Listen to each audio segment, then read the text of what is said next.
The wind howled low across the plains, carrying with it the dust of forgotten sins and unfinished business. At the edge of a small frontier town, where gallows cast long shadows even under the midday sun, a lone rider approached, his silhouette sharp against the horizon, hat tilted, coat dusted in vengeance. It was Jed Cooper, a man who'd once swung from a noose right here. Wrongly accused, nearly executed, and left for dead. But death hadn't come. Justice hadn't come either. So Clint Eastwood brought his own.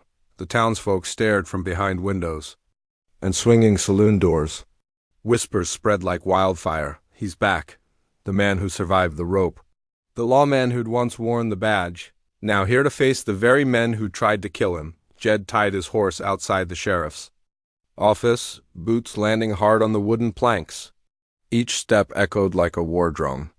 He wasn't just returning to the scene of a crime. He was returning to bury it. Inside, the man he sought, Captain Wilson, the bitter rancher who led the lynch mob, stood by the window, his face pale. He'd heard rumors Jed was alive. But rumors were easier to ignore than footsteps. "You should have stayed dead." "Cooper," Wilson growled as Clint entered. Jed didn't blink.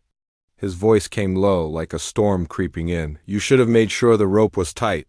Silence. Then the click of a revolver's hammer being drawn back.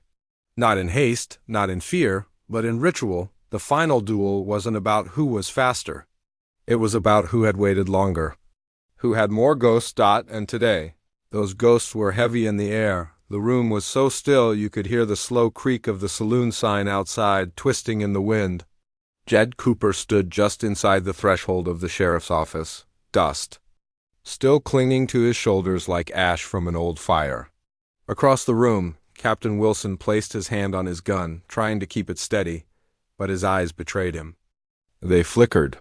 They flinched. "You don't want to do this, Cooper," Wilson warned. "There's still law in this town." Yet's voice didn't rise. "It didn't need to. Law didn't save me when I hung from that tree, Wilson."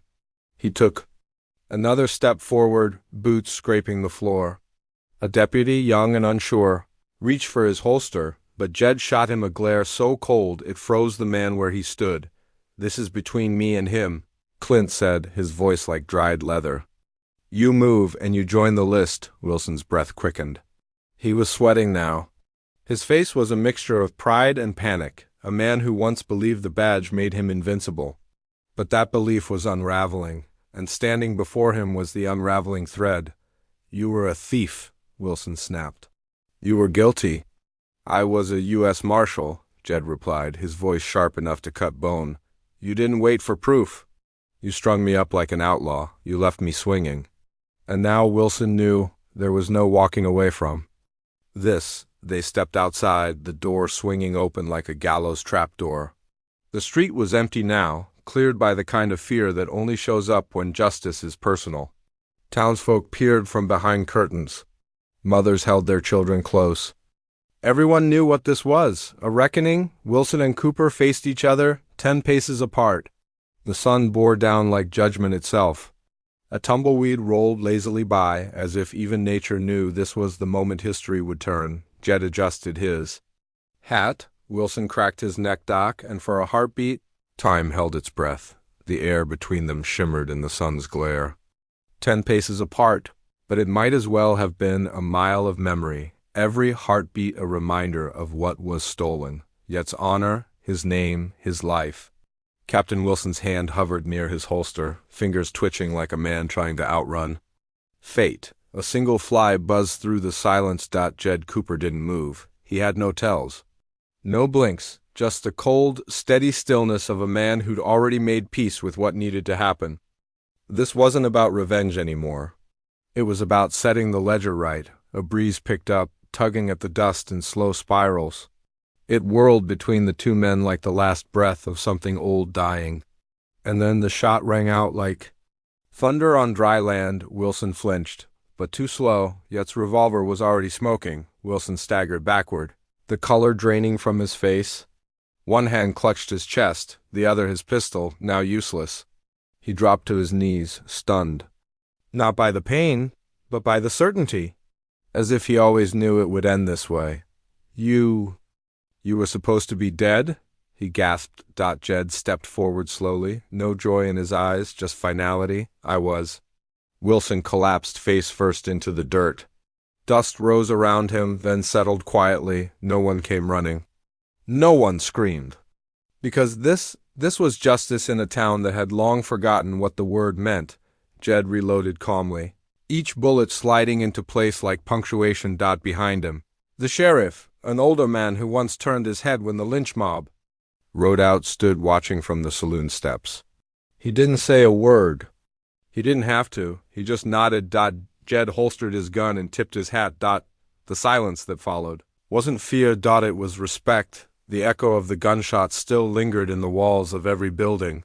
Every window, every silent witness. Captain Wilson's body lay motionless in the dirt, but the weight of his fall rippled through the town like thunder shaking loose old shame. Jed Cooper didn't glance back.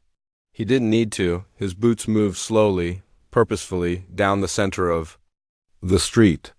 The townsfolk had returned to their windows now, faces pale, watching from the safety of curtains and corners, the same people who had watched him hang and done nothing. As he passed, they averted their eyes, not from guilt alone, but from the realization that the man they'd condemned had returned not to destroy them, but to show them what justice should have looked like.